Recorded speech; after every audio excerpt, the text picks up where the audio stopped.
ఆరాధనా కార్యక్రమాన్ని ప్రారంభించుకుందామండి.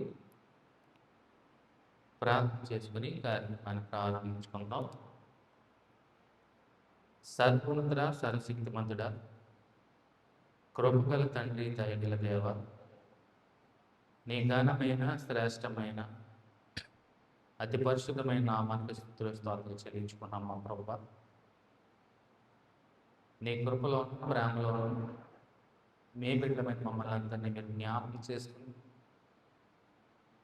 అనునిత్యం మమ్మల్ని విడవకుండా ఎడబాయకుండా నీ చాచిన చేతితో నీ బాహంతో సురక్షితంగా క్షేమంగా మమ్మల్ని అందరినీ హక్కున చేర్చుకొని కాంచి కాపాడి సంరక్షించిన విధానం బట్టి మరొకసారి వేగల స్తోత్రం చెల్లించుకుంటూ పౌరవ్వ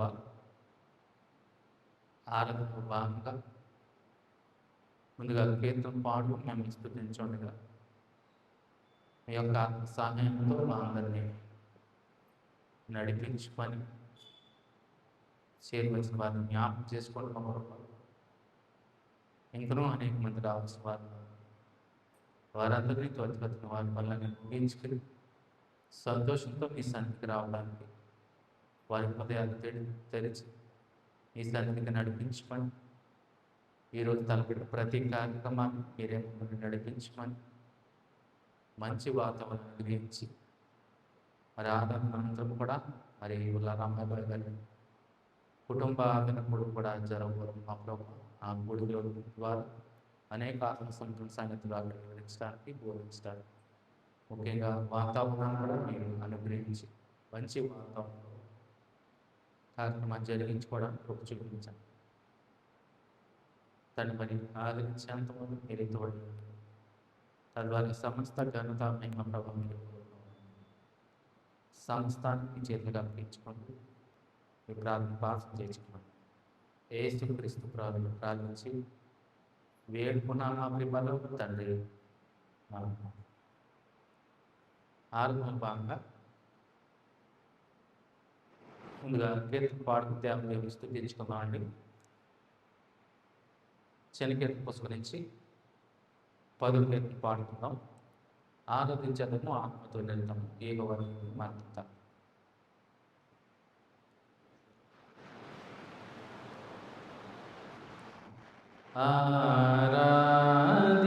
ఆరాధించెదము ఆత్మతో నిరతం యెహోవా దేవుని మనమంతా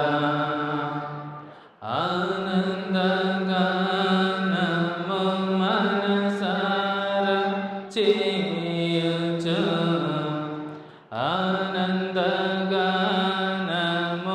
మనసారా చేయుచు అనుదినం కీర్తింతుము రారాజు అనుదినం కీర్తింతుము రారాజు ఆరాధించెదము ఆత్మతో నిరతం యెహోవా దేవుని మనమంతా అక్షయనాడు అద్వితీయ దేవుడు పరిశుద్ధ దేవుడు నిత్య నివాసి అక్షయనాథుడు అద్వితీయ దేవుడు పరిశుద్ధ దేవుడు నిత్య నివాసి అత్యంతరహితుడు అదృశ్య రూపుడు అమరుడయున్నవాడు మన దేవుడు అమరుడయున్న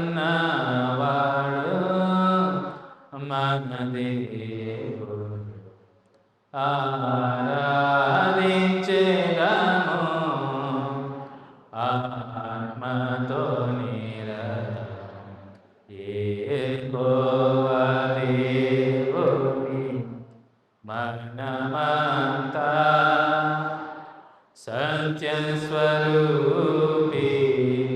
సర్వోన్నతుడు మహిమాన్వితుడు మనకును తండ్రి ప్రభువైన క్రీస్తుకు తండ్రి అయిన దేవుడు ప్రభువైన క్రీస్తుకు తండ్రి అయిన దేవుడు పరమందు ఆసీనుడు పూజార్హుడు పరమందు ఆసీనుడు పూజార్హుడు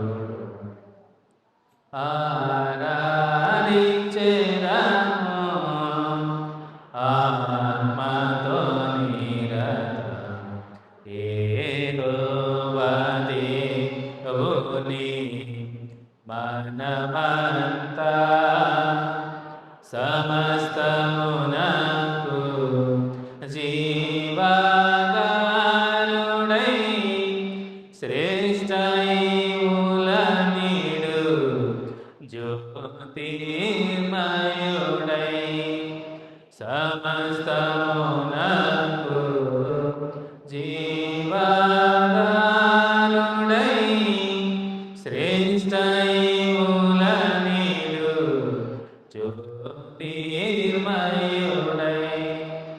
భూమియందు కృప చూపు కరుణా సంపన్నుడు యుగములకు కర్తయై శ్రీమంతుడు యుగములకు కర్తయై శ్రీమంతుడు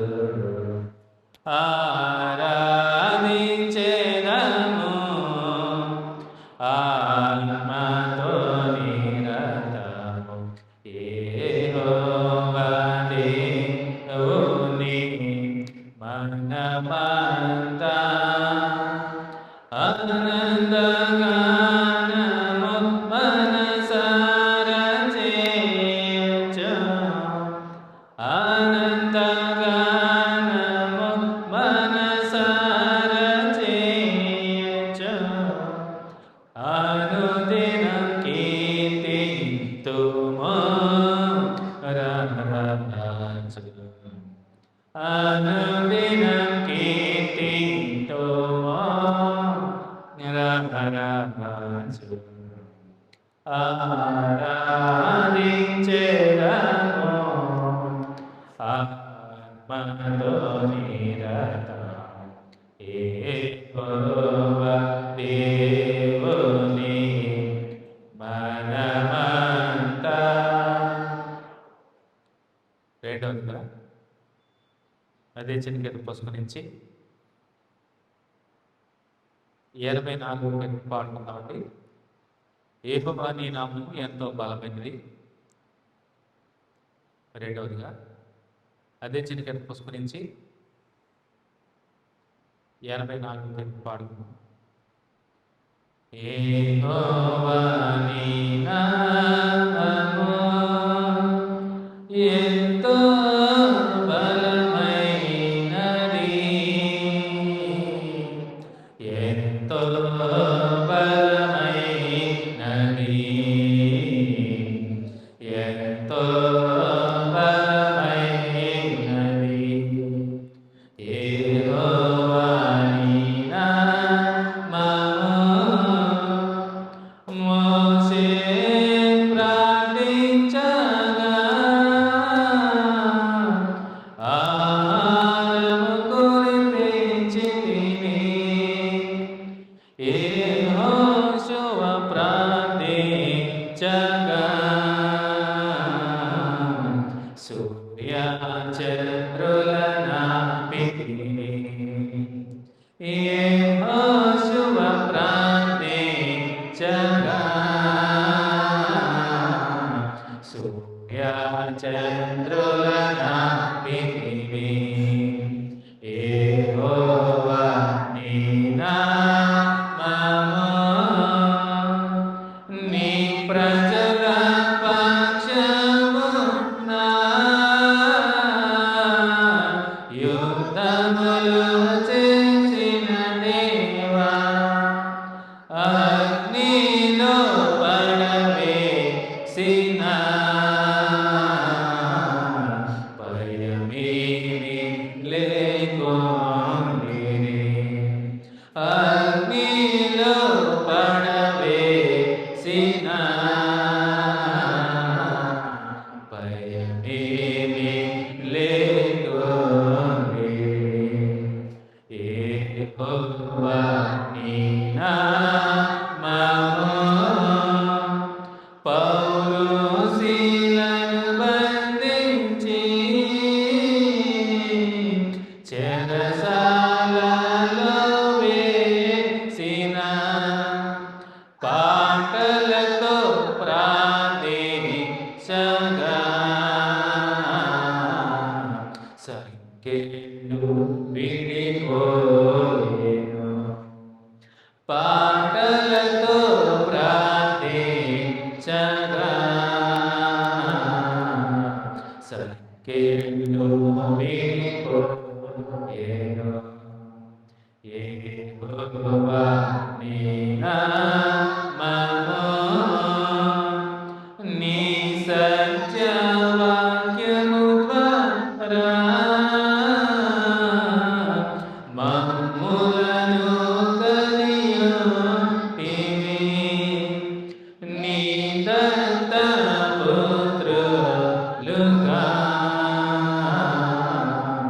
మమ్ములను గైకొంటివి నీ దత్తపుత్రులుగా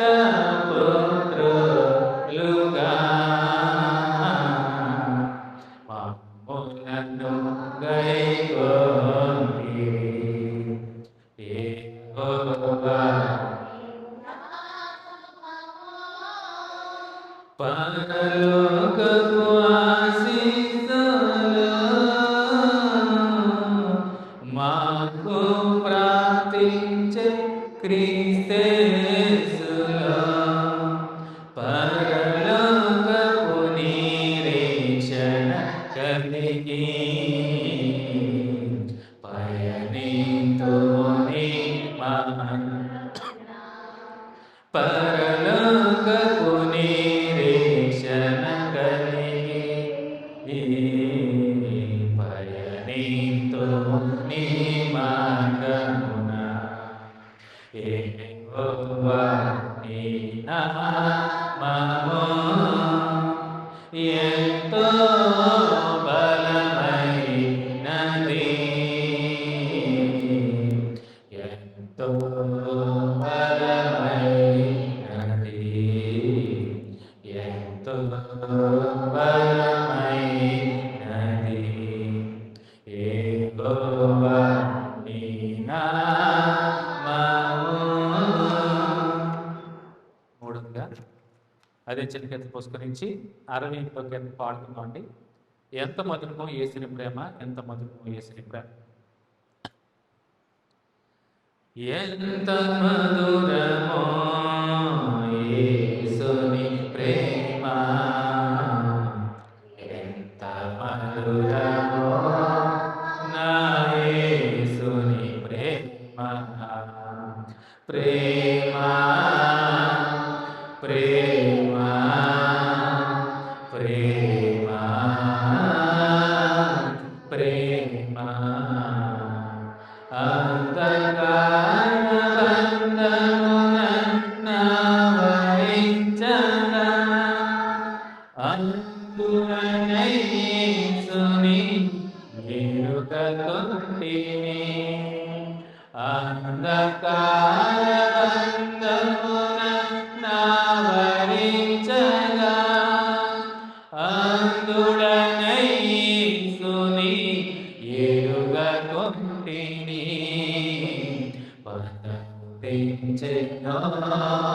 బ్రతికించెను నన్ను పదము తెచ్చెను బ్రతికించెను నన్ను.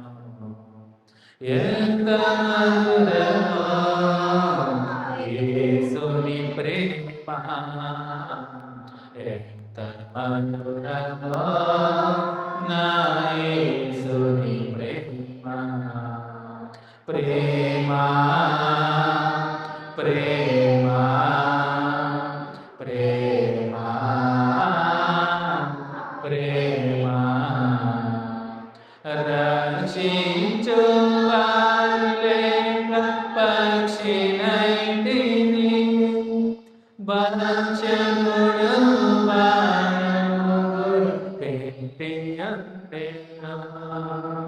రక్షించు వారులేక పక్షినైతిని, బలచముడు బాణములు పెట్టియందెను. పదము తెచ్చెను బ్రతికించెను నన్ను. పదము తెచ్చెను బ్రతికించెను నన్ను. ఎంత మధురమో యేసుని ప్రేమ, ఎంత మధురమో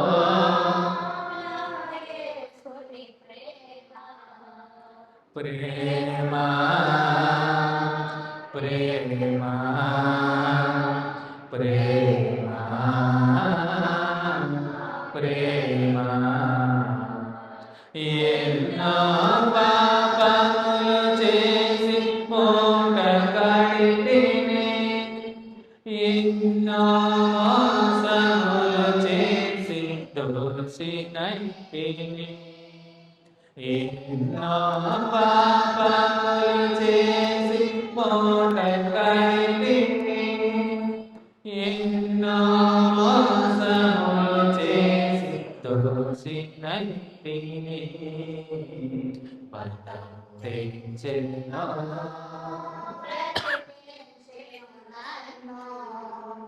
పదము తెచ్చెను బ్రతికించెను నన్ను. ఎంత మధురమో యేసుని ప్రేమ, ఎంత మధురమో నా యేసుని ప్రేమ. ప్రేమ ప్రేమ ప్రేమ ప్రేమ. పాపరోగినై నేను పడియుండగా, భ్రష్టుడనైన నన్ను బ్రతికించెనుగా. పాపరోగినై నేను పడియుండగా, భ్రష్టుడనైన నన్ను బ్రతికించెనుగా. పదము తెచ్చెను బ్రతికించెను నన్ను. పదము తెచ్చెను బ్రతికించెను నన్ను. ఎంత మధురమో యేసుని ప్రేమ, ఎంత మధురమో నా యేసుని ప్రేమ. ప్రేమ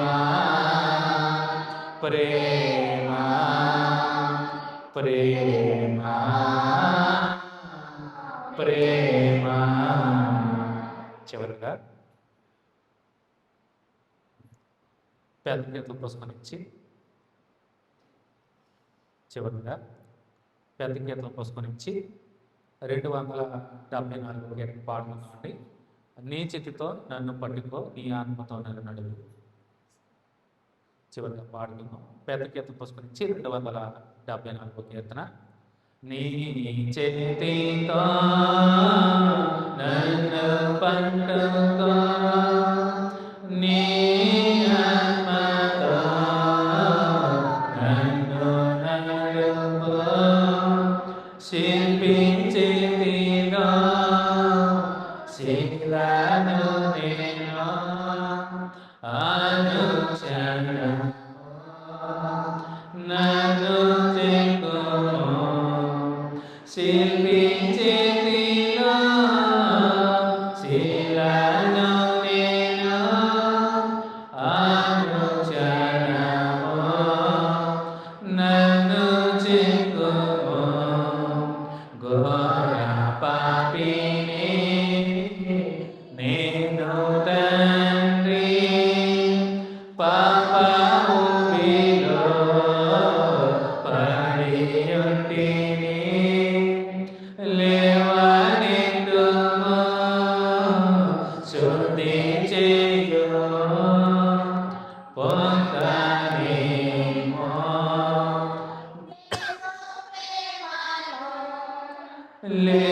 లేవనెత్తుము శుద్ధి చేయము పొందనేమో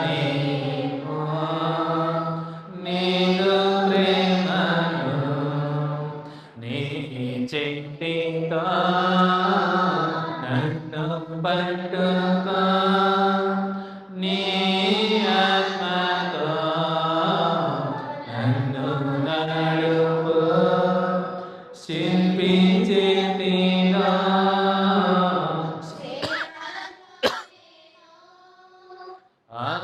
అనుక్షణము నన్ను చెక్కుము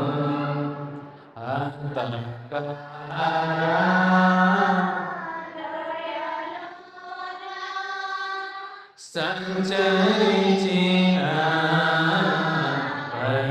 భయములేదు నీదు వాక్యం శక్తి గలని నా త్రోవకు నిత్య వెలుగు నీదు వాక్యం శక్తి గలని నా త్రోవకు నిత్య వెలుగు నీ చేతితో నన్ను పట్టుకో నీ ఆత్మతో నన్ను నడుపు శిల్పించితిగా శిలను నేను అనుక్షణము నన్ను చెక్కుము ఏ పరమందు రాజు నీవే నా హృదయలో శాంతి నీవే నడిపించుము నీదు ఆత్మతో జీవితాంతము నీ సేవ చేయగా నడిపించుము నీదు ఆత్మతో జీవితాంతము నీ సేవ చేయగా నీ చేతితో నన్ను పట్టుకో నీ ఆత్మతో నన్ను నడుపు శిల్పించితిగా శిలను నేను అనుక్షణము నన్ను చెక్కుము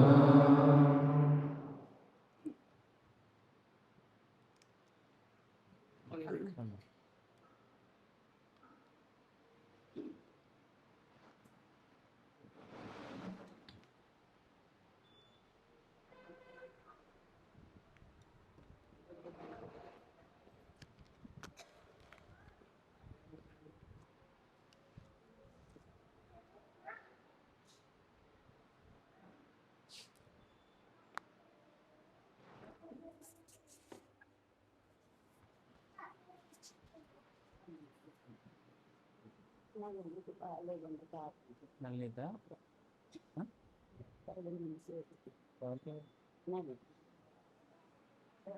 అలాగే.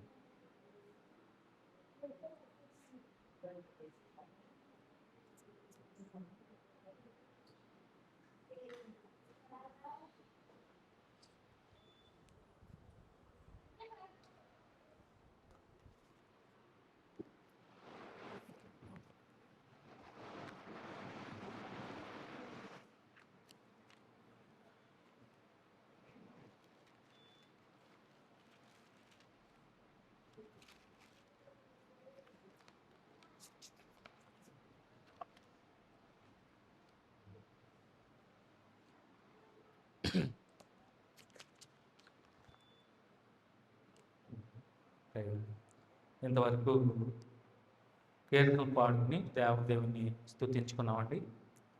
మరి కీర్తన పాడడానికి సహకరించిన వారికి పెట్టడం నా ప్రత్యేకమైన తెలియజేసుకుంటూ ఈ ఆరాధన వరకు ఏర్పాటు చేయడం పట్టణం వాక్య భాగము అపోస్టల్ పౌలు గారు ఎఫెసీయులకు రాసినటువంటి పత్రిక ఈ ఆరాధన కొరకు ఏర్పాటు చేయటువంటి వాక్య పట్టణం వాక్య భాగము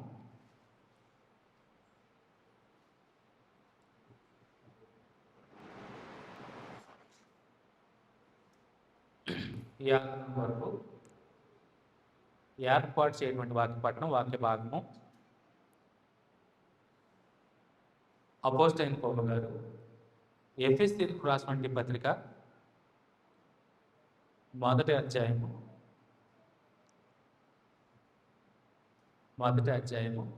మరి మన మధ్యనటువంటి కోలుమూరి వరుణ్ కుమార్ చదివిస్తాడు. మొదటి అధ్యాయము 7వ వచనం. ఈ ఆరాధన కొరకు ఏర్పాటు చేయబడి వాక్య పట్టణం వాక్య భాగము అపోస్టల్ పౌలు గారు ఎఫెసీయులకు రాసిన పత్రిక మొదటి అధ్యాయము 7వ వచనం మన మధ్యనటువంటి కోలుమూరి వరుణ్ కుమార్ చదివిస్తాడు. ఎఫెసీయులకు రాసిన పత్రిక మొదటి అధ్యాయం 7వ వచనం చదువుకుందాం. దేవుని కృపాైశ్వర్యమును బట్టి ఆ ప్రేమనందు ఆయన రక్తము వలన మనకు విమోచనము అనగా మన అపరాధము క్షమాపణను కలిగి ఉన్నది.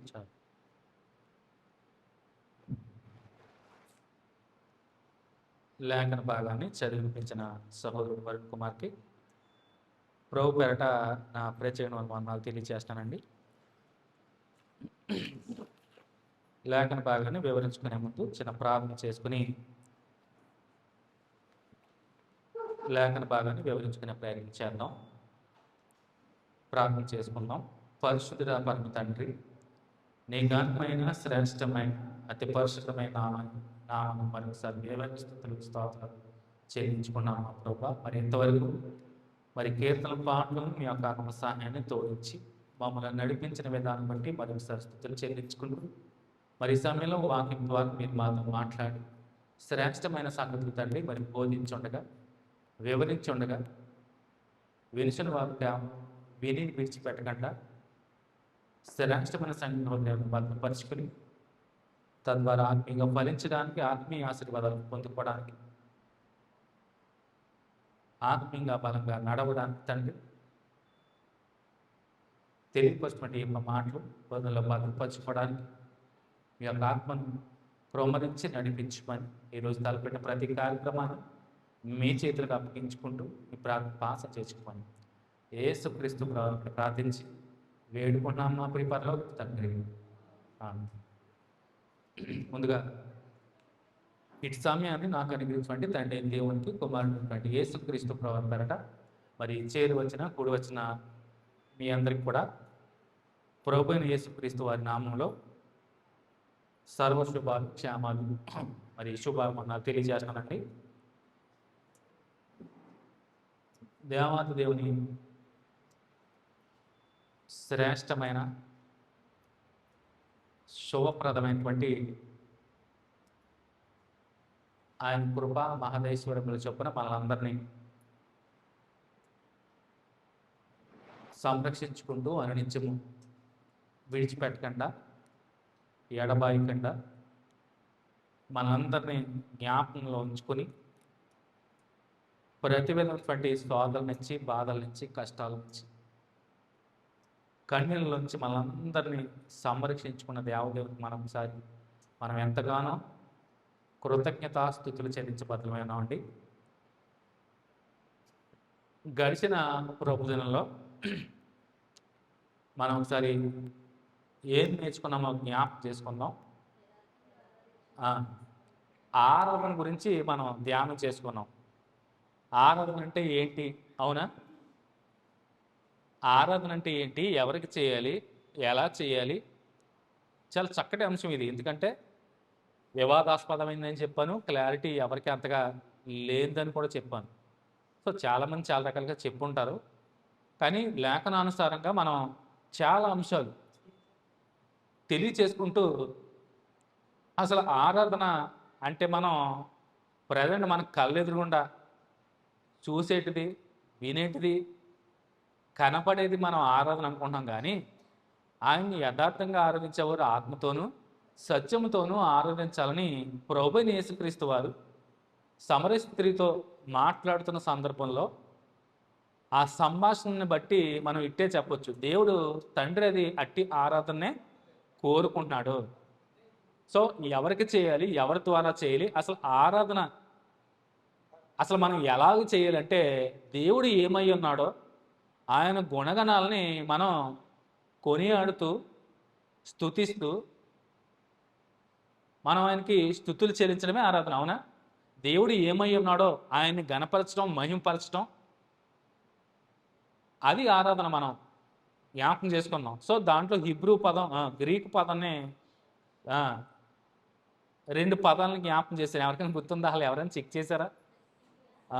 ప్రెస్కోనియా, లాట్రీ. అవునా? చూసారా ఎవరన్నా ఫోన్లో? పాస్టర్ గారు ఏదో చెప్పేస్తున్నారు అంతే, అలాగే చెక్ చేయకుండా ఉన్నారా? చెక్ చేయాలి, అనునిత్యం పరిశీలన చేయాలి, పరిశోధన చేయాలి. మొబైల్స్ ఉన్నాయి అందరికీ, చక్కగా పాస్టర్ గారు ఏదో చెప్పేస్తున్నారో, నోరు కూడా తిరగట్లేదా, పదాలు చెప్పేస్తున్నారు ఏంటో అనుకుంటారేమో. చెక్ చేయండి చక్కగా, వాటి వివరణ కూడా అద్భుతంగా ఉంటుంది. అవునా? ఈ రోజుల్లో చాలా టెక్నాలజీ మన చేతుల్లో ఉంది, చెక్ చేసుకోవచ్చు. ప్రెస్కునియా అంటే చూడండి, సాష్టాంగ పడడం, మోకరలడం, గౌరవించడం, మొరప్పడం, వంగి నమస్కరించడం, ఇవన్నీ ప్రెస్కునియాలోకి వస్తాయి. అంటే భౌతిక సంబంధించి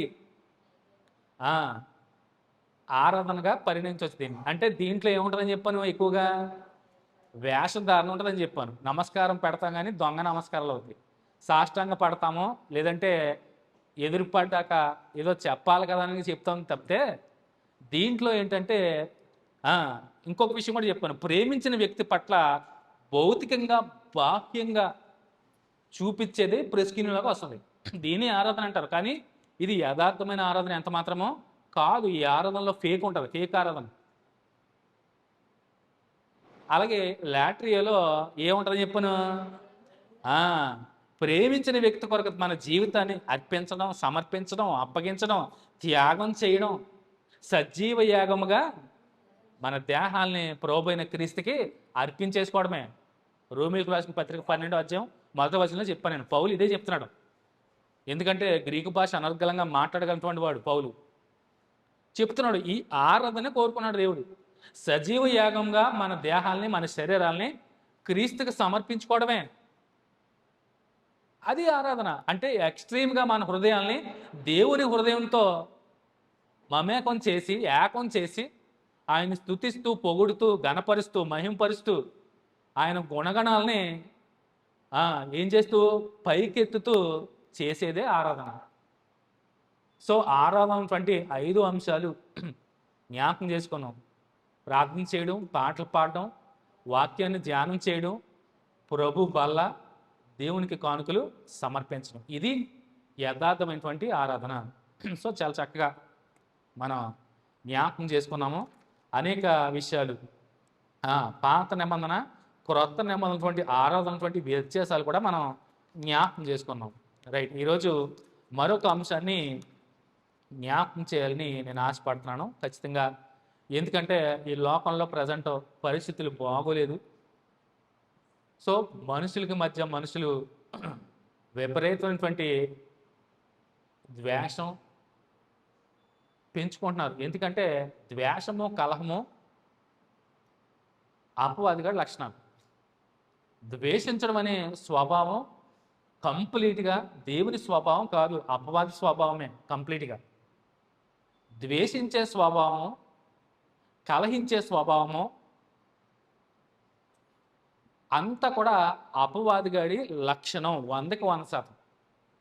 ఎందుకంటే ప్రారంభంలోనే మొట్టమొదటి కలహము, మొట్టమొదటి ద్వేషాన్ని మనం చూసాం. ఎవరిలో?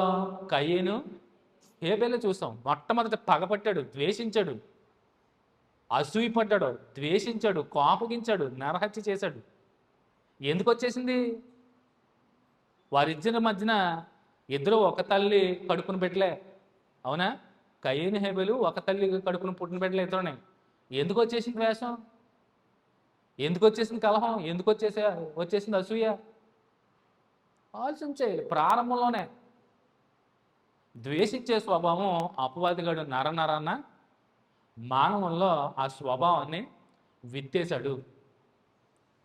క్రైస్తవులైనటువంటి మనము, క్రైస్తవ విశ్వాసులుగా ఉంటున్నటువంటి మనం కూడా దేవుని ప్రేమను ఎరిగి కూడా మనం క్షమాగుణం కలిగి ఉండట్లేదండి నిజంగా. ముఖ్యంగా ఈనాటి క్రైస్తవులకు లోపించింది ఎక్కువగా క్షమాగుణం లేకపోవడమే. క్షమాగుణం లేకపోవడమే. పౌలు ఎఫెసీ పత్రికలో ఇదే విషయాన్ని చెప్తున్నాడు. ఏమని? దేవుని కృపా మహదైశ్వర్యమును బట్టి ఆ ప్రియుని యందు ఆయన రక్తము వలన మనకు విమోచనము, అనగా మన అపరాధములకు క్షమాపణ మనకు కలిగి ఉన్నది. ఆయన మహాకృప అతిశయం ద్వారా కృపా మహదైశ్వర్యమును బట్టి ఆ ప్రినియందు, ఏ ప్రినియందు?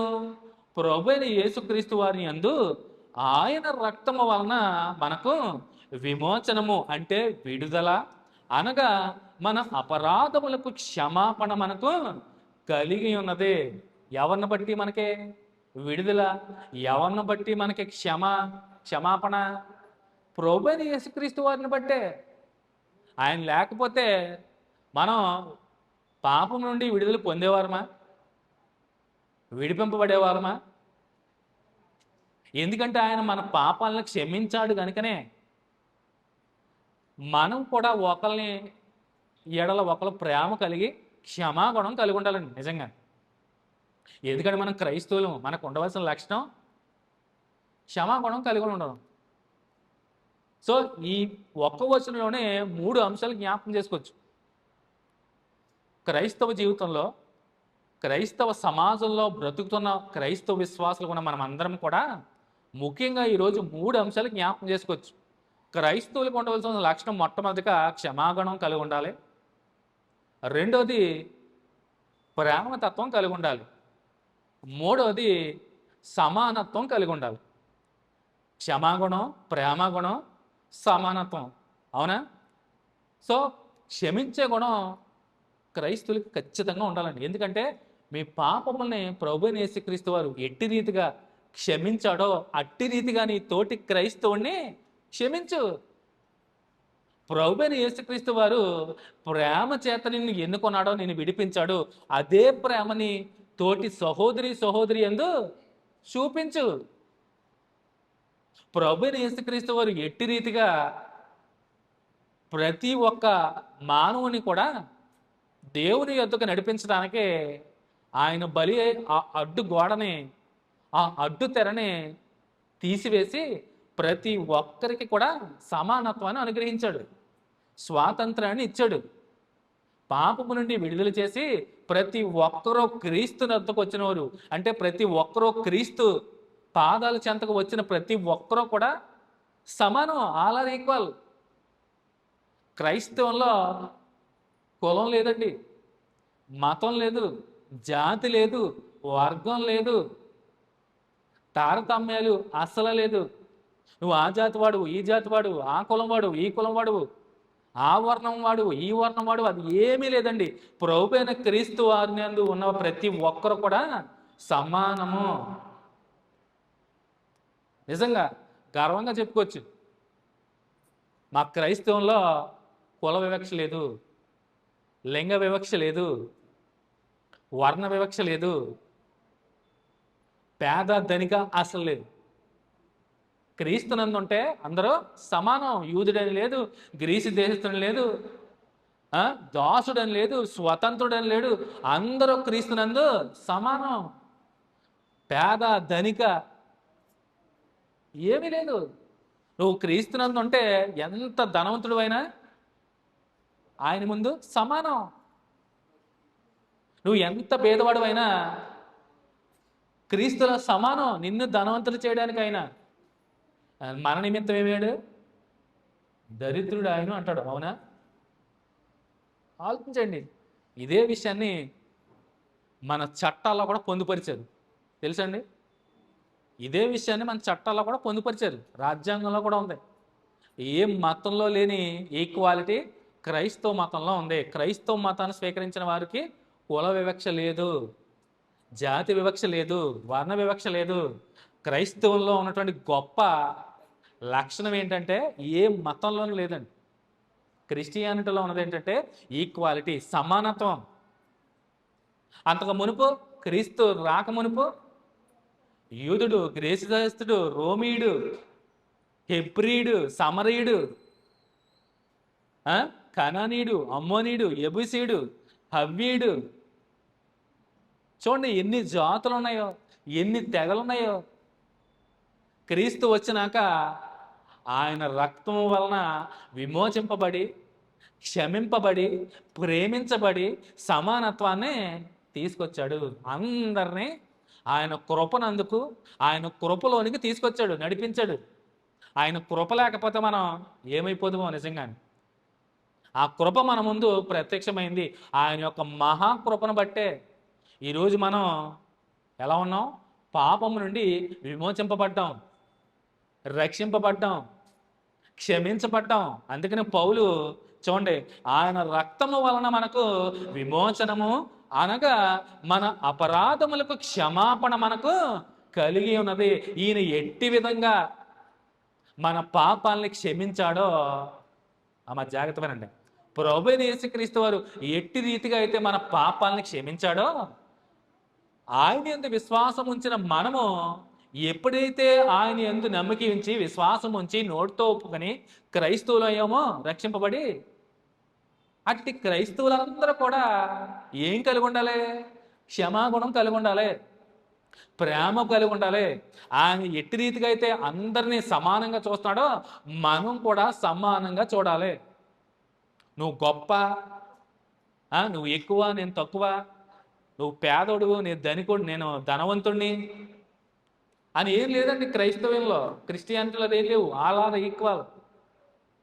స్త్రీ అని లేదు, పురుషుడని లేదు, దాసుడని లేదు, స్వతంత్రుడని లేదు, అందరూ సమానం. సమానత్వాన్ని తీసుకొచ్చాడు ప్రభువైన యేసుక్రీస్తు. కానీ మనం ఏం చేస్తున్నాం? క్షమాగుణం కలిగి ఉండలేదు, ప్రేమ గుణం కలిగి ఉండలేదు, సమానంగా ఎవరిని చూడట్లేదు. ఎక్కడ చూస్తున్నాం సమానంగా? ఎక్కడ ప్రేమిస్తున్నాం? ఎక్కడ క్షమిస్తున్నాం? నిజంగానే ప్రభు నేను క్షమించిన ప్రకారము మనం కూడా ఒకరిని ఒకరు క్షమించాలి, ప్రేమించాలి, సమానంగా చూడాలి. మన రాజ్యాంగం కల్పించిన హక్కులో కూడా సమానత్వపు హక్కు ఉందండి, తెలుసండి? సమానత్వపు హక్కు ఉంది. హక్కులు ఎన్ని? 7 6 చదువుకున్నాం కదా మనం. సమానత్వపు హక్కు ఉంది, ఈక్వాలిటీ. ఎవరో ప్రభునందే. సో ఆలోచించండి. సో క్షమాగుణం ఉండాలి, ప్రేమించాలి. నువ్వు శత్రువుని ప్రేమించకుండా నువ్వు శత్రువుని కూడా ప్రేమించ అంటే ప్రభు మాటలి. శత్రువుని ప్రేమింపలేవాడు నీ సహోదరుని ఎలా క్షమించగలడు? నిజంగా ఒక విషయాన్ని, ఒక పత్రికని జ్ఞాపకం చేస్తాను. ఎందుకంటే ఇవాళ త్వరగా ముగించాలని ఉద్దేశం ఉంది. ఎందుకంటే రమాబాయి గారి కార్యక్రమం ఉంది కనుక ఒక పత్రికని జ్ఞాపకం చేసుకుంటున్నాం ఈరోజు. జాగ్రత్తగానండి. చాలా లోతైన విషయాలు చాలా నాకున్న సమయంలో ఒక పత్రిక ద్వారా పౌలు ఏ విధంగా క్షమాగుణము, ప్రేమ గుణము, సమానత్వాన్ని, ఈ 3 లక్షణాలని ఒక పత్రికలో వెల్లడిపరిచాడు. అమ్మా జాగ్రత్తగా వినాలి. ఈ సందర్భాన్ని బట్టి నేను ఒక పత్రికని వివరించాలని అనుకుంటున్నాను. జాగ్రత్తగా ఉంది. నాకున్న సమయంలో క్షమాగుణం, ప్రేమగుణం, సమానత్వం ఈ 3 లక్షణాలు కలిగినటువంటి ఒక సందర్భాన్ని అపోస్తలుడైన పౌలు గారు ఒక పత్రిక ద్వారా అద్భుతంగా, పత్రిక ఒకటే, ఒక అధ్యాయమే, కానీ చాలా అసలు అద్భుతం ఆ పత్రిక. ఈ చెప్పిన 3 అంశాలు క్షమాగుణం, ప్రేమగుణం, సమానత్వాన్ని చూపే ఒకే ఒక పత్రిక ఉంది. చూడండి, పౌలు గారు ఎన్ని పత్రికలు రాశారని చెప్పాను? 14 పత్రికలు రాశారు. అందులో సంఘానికి రాసిన పత్రికలు, వ్యక్తులకు రాసిన పత్రికలు కూడా ఉన్నాయి. జాగ్రత్తగానే పౌలు గారు సంఘాలకు రాసిన పత్రికలు ఉన్నాయి, వ్యక్తులకు రాసిన పత్రికలు ఉన్నాయి. సో సంఘానికి రాసిన పత్రికలు కూడా ఒక 4 పత్రికలు, జాగ్రత్తగానే 4 పత్రికలు చెరసాలలో ఉండే రాశారు ఆయన. పౌలు గారు చెరసాలలో అంటే జైల్లో ఉండి రాశారు. ఆ చెరసాల పత్రికలు అంటారు వాటిని. పౌలు రాసిన పత్రికల్లో ఒక 4 పత్రికలు చెరసాల పత్రికలు అని పేరు అట్లేదు. అందులో ఎఫెసీ పత్రిక, కొలస్సీ పత్రిక, అలాగే ఎఫెసీ, కొలస్సీ, ఫిలిప్పీలకు రాసిన పత్రిక, అలాగే ఫిలోమోను పత్రిక. ఈ 4 పత్రికలు చెరసాల ఉండి రాశారు. ఈ 4 పత్రికని చెరసాల పత్రికలు అంటారు. చాలా చక్కగా అర్థం అవ్వాలని చెప్తున్నాను. ఎఫెసీ సంఘానికే, కొలస్సీ సంఘానికే, అలాగే ఫిలిప్పీలో ఉన్నటువంటి సంఘానికే రాసినటువంటి పత్రిక 3 పత్రికలు అయితే, ఒక పత్రిక అయితే ఫిలోమోను పత్రిక వ్యక్తిగతంగా ఒక వ్యక్తికి రాశాడు. ఈ 4 పత్రికలు చెరసాల పత్రికలే. ఎఫెసీ, కొలస్సీ, ఫిలిప్పీ, ఫిలోమోను ఈ 4 చెరసాల పత్రికలే. ఆ 4గిట్లో మొట్టమొదటి 3 పత్రికలు సంఘానికి రాశాడు, సంఘాలకు రాశాడు. ఎఫెసీలో ఉన్నటువంటి సంఘానికి, కొలస్సీలో ఉన్నటువంటి సంఘానికి, ఫిలిప్పీలో ఉన్నటువంటి సంఘానికి. ఈ 3 పత్రికలు సంఘానికి రాస్తే ఒకే ఒక పత్రిక ఫిలోమోను పత్రిక ఒక వ్యక్తికి రాశాడు, ఒక వ్యక్తికి రాశాడు. అలాగే వ్యక్తులకు రాసిన పత్రికలు కూడా ఉన్నాయని చెప్పాను. చెప్పండి ఏంటి? వ్యక్తిగతంగా పౌలు ఆ పర్సన్స్కే రాస్తూ సంఘాల గురించి మాట్లాడాడు. అవేంటంటే తిమోతికి రాసినటువంటి మొదటి 2 పత్రికలు, తీతుకు రాసినటువంటి పత్రిక, అలాగే ఇప్పుడు చెప్తున్నటువంటి ఫిలోమోను పత్రిక. ఇవి వ్యక్తులుగా రాశాడు. ఆ వ్యక్తుల్లో 2 వ్యక్తులకి, అంటే తిమోతికి రాసిన 2 పత్రికలు, తీతుకు రాసిన పత్రిక వ్యక్తిగతంగా మనుషులకి రాసిన సంఘాల గురించి మాట్లాడాడు. అంశాల గురించి, ఆయా సమస్యల గురించి, ఆ విషయాల గురించి మాట్లాడాడు పౌలు. కానీ ఒక పత్రిక మాత్రం కేవలం ఒక వ్యక్తి కొరకు రాశాడు. చూడండి, ఇదంతా నేను ఎందుకు ఎక్స్ప్లెయిన్ చేస్తానంటే, ఆ పత్రిక ఫిలోమోను పత్రిక. ఆ పత్రిక ఫిలోమోను పత్రిక. సో ఈ ఫిలోమోను పత్రిక ముఖ్యంగా చూడండి, ఫిలోమోను రాసిన పత్రికలో మనం కొన్ని విషయాలు ధ్యానం చేసుకుంటే, ఈ ఫిలోమోను పత్రికలో ఉన్నటువంటి ఫిలోమోనే ఆ పర్సను. ఈ ఫిలోమోను రాసినటువంటి పత్రికలో ముఖ్యంగా 3 వ్యక్తుల మధ్య సంభాషణ మాత్రమే కనపడుతుంది. జాగ్రత్తగానండి. మనం చదవబడిన లేఖన భాగానికి దీనికి ఏంటి సంబంధం అంటే, చదవబడిన లేఖన భాగంలో ప్రభువైన యేసుక్రీస్తు వారు ఎట్టి రీతిగా అయితే మనల్ని విడిపించి ఆయన రక్తం వలన క్షమించాడో మనల్ని, క్రైస్తవులు అయినటువంటి మనము, క్రైస్తవ విశ్వాసాలు ఉన్న మనమందరం కూడా క్షమాగుణము, ప్రేమగుణము, సమానత్వము లక్షణాలు కలిగి ఉండాలని ప్రారంభంలోనే చెప్పాను. ఈ 3 విషయాలు ఈ ఫిలోమోను పత్రిక ద్వారా చక్కగా వివరించుకొచ్చాడు. నిజంగా ఈ పత్రిక పౌలు చెరసాల ఉండి రాశాడు, అంటే జైల్లో ఉండి రాశాడు. అంటే పౌలు 3 సువార్త ప్రయాణాలు అయిపోయిన తర్వాత రోమా సామ్రాజ్యంలో అంటే రోమన్ రాజుల పరిపాలనలో పౌల్ని చెరసాల్లో వేసిన సందర్భం ఇది. పౌలు ఎక్కడున్నాడు ఈ పత్రిక రాసినప్పుడు? మీకు అదే చెప్పాను, ఎఫెసీ పత్రిక రాసింది కూడా చెరసాల్లోనే, కొలస్సీ పత్రిక రాసింది కూడా చెరసాల్లోనే, ఫిలిప్పీలకు రాసిన పత్రిక కూడా చెరసాల్లోనే, ఈ ఫిలోమోను పత్రిక రాసింది కూడా చెరసాల్లోనే. చూడండి, అంటే చెరసాల్లో భయం లేదంటే లేదు. చెరసాల్లో ఉండి పత్రిక రాశాడంటే చూడండి, అంటే సమయమందును సమయమందును ఏం చేస్తున్నాడు పౌలు? ప్రకటిస్తున్నాడు సువార్త. టైం దొరికితే చాలు, ఎవరు కనపడితే వారికి సువార్త చెప్పడమే పౌలు పని. చూడండి, చెరసాల్లో రాస్తున్నాడు దేని గురించి? ఒక వ్యక్తి గురించి రాస్తున్నాడు. ఈ ఫిలోమోన్కు రాసిన పత్రికే సిఫార్సు లెటర్ అంటారు, దాన్ని ఏమంటారు? Recommendation letter. ఈ ఒక పత్రిక నేను చాలా జాగ్రత్తగా విన్నాను. ఎక్కడ? నేను బైబిల్ స్కూల్లో నేర్చుకున్నప్పుడు ఒక టీచర్ గారు చెప్పారు, ఆయన లేరు, ప్రభువుని నిద్రించారు, చాలా అద్భుతంగా వివరించారు. నా హృదయాన్ని నిజంగా నేను పెద్దగా వినేవాడిని కాదు, క్లాసులు ఎలా ఎలా పడితే అలా ఉండేవాడిని, అంటే ఎంత వినేవాడిని లేకపోతే లేదు, అంటే ఎంత నిర్లక్ష్యంగా ఉండేది. కానీ నా హృదయాన్ని తాకినటువంటి పత్రిక, అసలు హృదయం నిజంగా బద్దలైన పత్రిక కూడా ఇది. అబ్బాయి ఏంటిది ఈ పత్రికలో? ఎంత ప్రేమ, ఎంత క్షమాగుణం, ఎంత సమానత్వం, ఏంటి? హృదయాన్ని కదిలించినటువంటి పత్రిక నిజంగా ఫిలోమోను పత్రిక. ఆ టీచర్ గారు నిజంగా ప్రభువుని నిద్రించారు. ఆయన చెప్పినప్పుడు శ్రద్ధగా విన్న పత్రిక కూడా ఇదే. నేను ఒక రకంగా చెప్పాలండి, రికమెండేషన్ లెటర్ అన్నమాట. ఎవరు రికమెండ్ చేస్తున్నారో, ఎవరికి రికమెండ్ చేస్తున్నారో అంటే అపోస్తలుడైన పౌలు చెరసాల్లో ఉన్నప్పుడు ఒక వ్యక్తి గురించి ఫిలోమోనుకు రికమెండ్ చేస్తున్నాడు. అసలు ఎందుకు రికమెండ్ చేస్తున్నాడు అంటే, ముందు ఒక చిన్న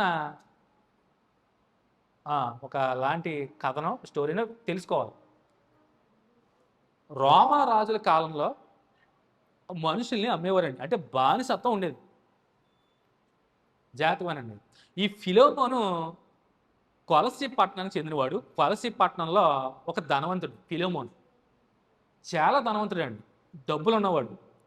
పౌలు సువార్త ప్రయాణాల్లో సువార్త విని రక్షింపబడి క్రీస్తుని అంగీకరించి ప్రభు పనిలో బలంగా వాడబడుతుండే ఒక ధనవంతుడు ఫిలోమోను. ఎంతలా అంటే రోమా రాజులు క్రైస్తవ్యాన్ని విపరీతంగా వ్యతిరేకించేవారు. క్రైస్తవులు ఎక్కడ కనపడితే అక్కడ బంధించేవారు. అలాంటి క్లిష్టమైనటువంటి పరిస్థితుల్లో కూడా ఈ ఫిలోమోను ఇంటిలోనే సంఘాన్ని ఏర్పరచుకున్నాడు. బహిరంగంగా కూడుకుంటాం లేదండి రోమారాజుల పాలనలో. ఎంటెంతా కూడుకునేవారు. ఒక పెద్దిల్లు, ఒక ధనిక కుటుంబం నుంచి వచ్చిన వాడు ఫిలోమోను. ఒక ధనవంతుడైనటువంటి ఫిలోమోను తన గృహంలోనే సంఘాన్ని ఏర్పరిచి, అక్కడే చాలా పెద్దది ఇల్లు, అక్కడే ఎంటెంట, అక్కడే గృహంలో కూడుకునేవారండి. సో ఆ రోమా రాజుల కాలంలో బేసిక్గా ధనవంతులకి ఏముంటాయి? సకల సౌకర్యాలు ఉంటాయి. రోమారాజుల టైంలో కూడా బానిసల్ని, అంటే చెరగా వచ్చిన బానిసల్ని అమ్మేసేవారండి. తెలుసండి? అమ్మేసేవారు. బానిసలను కొనుక్కోవచ్చు, అప్పుడు చట్టం అది. సో ఆ టైంలోనే చెరగా పట్టబడినటువంటి వారందరినీ అమ్మేసేవారు. సంతలో పశువులాగా అమ్మేసేవారండి మనుషుల్ని. పురుషులైతే 500 దేనార్లు, స్త్రీలైతే 600 నుంచి 700 దేనార్లకే అమ్మేసేవారు. ఆ కొనుక్కున్నవాడు ఆ స్త్రీని కానీ పురుషుని కానీ రోమారాజుల కాలంలో పరిపాలనలో వారిని ఇంట తీసుకొచ్చి చాకరీ చేయించుకునేవారు, పని చేయించుకునేవారు. అంటే బానిస ఇంకా వాడికే సొంతం, డబ్బులు ఇవ్వడం, ఆ పత్రాలు రాసుకోవడం, ఇంట చేర్చుకోవడం, వాడితో చాకరీ చేయించుకునేవాడు. అంటే పని మనిషి. మన ఇళ్లలో పని మనిషిలా కాదండో, వాళ్ళు చాలా విపరీతమైనటువంటి బానిసకు బతకాలి, ఇంకా వాడికే సొంతం. ఒకవేళ ఆ బానిస నుంచి ఆ వ్యక్తి కనుక పారిపోతే కఠినమైనటువంటి శిక్షలో. ఎందుకంటే వెల ఇచ్చి కొనుక్కుంటాడు బానిసని.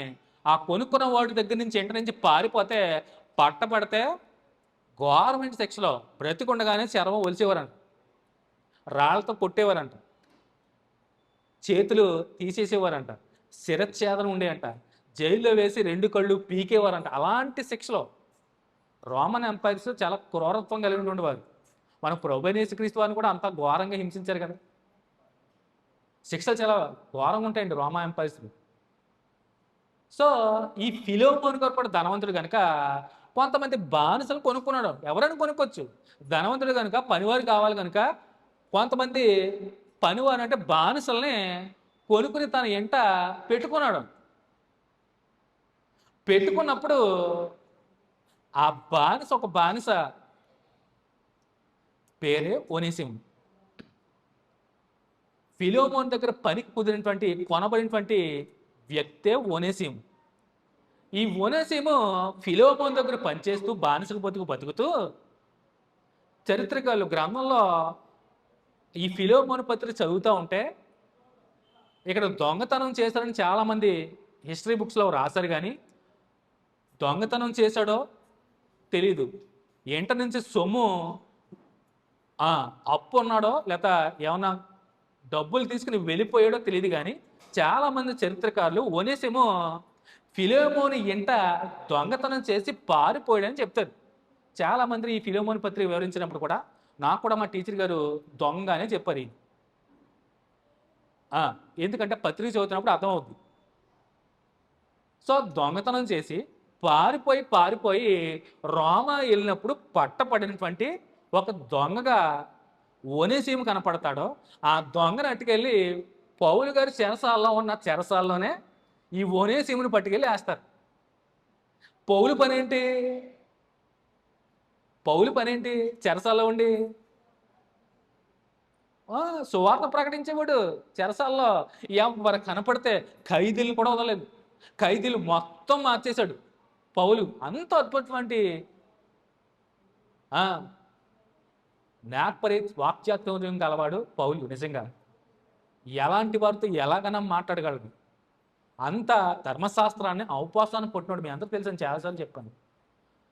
అంత అద్భుతంగా మాట్లాడగలడు పౌలు. తెలుసండి, చాలా తెలివైనవాడు. అలాంటి పౌలు ఉన్న చెరసాల్లోనే ఈ ఒనేసిముని తీసుకొచ్చి వేశారు. ఈ ఒనేసిము పౌలు బోధ విని, పౌలు సువార్తకి విని విశ్వసించి క్రీస్తును అంగీకరించి ఎంతో ప్రియుడైపోతాడు పౌలుకి. తెలుసండి, ఒనేసిము పౌలు దగ్గర చెరసాలలో ఉన్నప్పుడు సువార్త చెప్తాడు. ఒనేసిముకి తన మనసును అద్భుతంగా మార్చి ఒక దొంగ, ఒక రకంగా చెప్పాలంటే పారిపోయించాడు. ఒక ధనికుడి కుటుంబంలో దాసుడుగా బానిసగా ఉంటూ అక్కడి నుంచి పారిపోయి రోమా ఎంపైర్స్కి చిక్కి అక్కడ చెరసాల్లో పడేస్తే ఆ చెరసాల్లో ఉన్నటువంటి పౌలు సువార్త చెప్పడం ద్వారా ఈ ఒనేసిము అనే ఆయన అద్భుతంగా రూపాంతరం చెంది ప్రభువుని అంగీకరించి ఎంతో నమ్మకస్తుడిగా పరిచారకుడిగా ఉన్న టైంలో ఖచ్చితంగా పౌలు అడిగే ఉంటాడు, ఒనేసిము నువ్వు ఎవరో ఏంటి ఇతరత్ర విషయాలు అడిగే ఉంటాడు, చెప్పుంటాడు. నేను ఇలా ఫిలోమోన్ ఎంట బానిసగా ఉన్నాను, ఇలా చేశాను, ఇలా పారిపోయి చెరసాల్లో నీకు చిక్కాను, నువ్వు వాక్యము ద్వారా నేను ఇలాగా రూపాంతరం చెంది ప్రభువుని అంగీకరించి నీకు సేవకుడిగా ఉన్నానని చెప్పే ఉంటాడు. ఖచ్చితంగా చెప్పాడు గనుకనే ఫిలోమోనుకు ఉత్తరం రాశాడు. ఆ ఉత్తరమే ఇది, రికమెండేషన్ లేదు. ఎందుకు? బానిస పారిపోతే కొనుక్కున్నది ఎవరు? ఫిలోమోను కొనుక్కున్నాడు. ఇప్పుడు సర్వ హక్కులు, రూల్స్ అండ్ రెగ్యులేషన్స్ అన్నీ ఫిలోమోనుకే ఉంటాయి. ఎవరి మీద? ఒనేసిము మీదే. అలాంటప్పుడు పౌలుకు కూడా తెలుసు రోమా చట్టాలు ఎలా ఉంటాయో. తెలుసు కనుకనే నేను నిన్ను నా దగ్గర పరిచారకుడు గాను సేవకుడు గాను నా దగ్గర అట్టే పెట్టుకుందని, కానీ నాకు నియమ నిబంధనలు అడ్డొస్తున్నాయి అంటాడు ఈ పత్రికలో. ఏది? ఫిలోమోనుకు రాస్తూ మాట్లాడుతూ నాకు కొన్ని ఆటంకాల వలన ఆ సర్వ హక్కులు నీకే ఉన్నాయి కనుకన నీకు నేను అప్పగిస్తున్నాను, తిరిగి పంపిస్తున్నాను నీ దగ్గరికి. దయించి ప్రేమతో క్షమించి ప్రేమించి ఇక నుంచి దాసుడిగా కాకుండా స్వతంత్రుడిగాను నీ సహోదరుడిగానే నువ్వు ఒనేసిమును అంగీకరించు ఫిలోమోను అని రాసిన పత్రిక ఇది. రికమెండేషన్ లెటర్, సిఫార్సు లెటర్. నువ్వు ఏం చేయకు, ఇంతకు ముందు నీ దగ్గర బానిసే, కానీ నీకులాగే క్రీస్తునందు సహోదరుడయ్యాడు ఒనేసిము. ఆ సహోదర ప్రేమ నువ్వు తోటి క్రైస్తవుడిగాను, క్రైస్తవ విశ్వాసగాను, క్రీస్తునందు ప్రియ సహోదరుడిగా ఉన్న నీవు నీ తోటి సహోదరుడైనటువంటి ఒనేసిమును క్షమించు, దయ చూపించు, ప్రేమించి హక్కును చేర్చుకో. ఒక కుమారునిగా, బానిస ఇలా కాదు. ఎందుకంటే క్రీస్తు ఆ బంధకాన్ని తెంచాడు, నిన్ను నన్ను మనందరినీ విడిపించాడు. ఆయన అమూల్యమైన రక్తం ద్వారా మనందరినీ విమోచించాడు విమోచకుడిగా. క్రీస్తునందు మనం అందరము సమానం కదా. అట్ ది సేమ్ టైం ఫిలోమోను, నీ ఇంట పారిపోయినటువంటి ప్రియ దాసులైనటువంటి బానిస అయినటువంటి ఒనేసిముని దయ చూపించు, ప్రేమించు, క్షమించు, సమానత్వంగా చూడు. ఆ బానిసగా ఎంత మాత్రము ఎంచగాని క్రీస్తునందు ప్రియ సహోదరుడిగానే భావించి హక్కుని చేర్చుకో. ఒకవేళ నీకేమైనా అప్పు ఉన్నాడా, నీ దగ్గర ఏమైనా ఎగ్గొట్టి పారిపోయొచ్చాడా, అదంతా నేనే నీకు చెల్లించుకుంటాను. అదంతా ఒనేసిముకు బదులు నేనే రుణం ఏమైనా ఉంటే నీకు తిరిగి చెల్లిస్తాను. దయించి నన్ను దృష్టిలో ఉంచుకొని ఒనేసిముని క్షమించి నీ ఇంట ఒక సహోదరుడిగా చేర్చుకో, ప్రియ సహోదరుడిగా చేసుకో. అంతేగాని గత బానిస బతుకుని మాత్రం చూపించుకో దయతో అంటూ అద్భుతంగా రాసినటువంటి పత్రికే ఈ ఫిలోమోను పత్రిక. ఈ ఫిలోమోను పత్రికలో మొట్టమొదటిగా 3 అంశాలు ప్రారంభంలో చెప్పాను. క్షమాగుణము, ప్రేమాగుణము, సమానత్వాన్ని చూపించే అద్భుతమైనటువంటి పత్రిక ఇది. నిజంగానే చూడండి, పౌలు ఎంత ప్రేమించాడంటే ఒనేసిముని దొంగే మార్చాడు.